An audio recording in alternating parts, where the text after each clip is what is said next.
السلام علیکم، S M news کے ساتھ میں ہوں احمد ندیم۔ خبروں کا سلسلہ بڑھاتے ہوئے خبر شامل کرتے ہیں کراچی سے۔ کراچی میں سٹریٹ کرائمز میں دن بہ دن اضافہ ہوتا جا رہا ہے اور شہری خوف میں مبتلا ہیں۔ علاقے زمان ٹاؤن میں ڈکیتی مزاحمت پر فائرنگ سے پاک فوج کا جوان زخمی ہو گیا۔ اسی حوالے سے مزید تفصیلات جانتے ہیں بیورو چیف ذوالفقار علی سے۔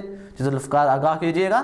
بالکل، اس حوالے سے پولیس کا کہنا ہے کہ کراچی کے علاقے کرنگی میں زمان ٹاؤن تھانے کی حدود میں ڈکیتی مزاحمت پر پاک فوج کا اہلکار توقیر پیر میں گولی لگنے سے زخمی ہوا ہے۔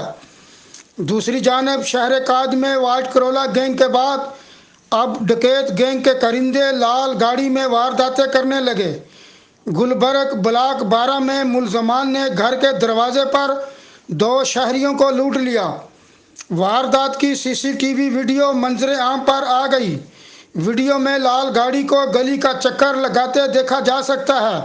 ویڈیو میں گاڑی سے ملزمان کو اترتے دیکھا جا سکتا ہے اور ملزمان نے گاڑی میں بیٹھے اور گلی میں کھڑے شہری کو لوٹا، جبکہ ملزمان کو واردات کے بعد بآسانی فرار ہوتے دیکھا جا سکتا ہے۔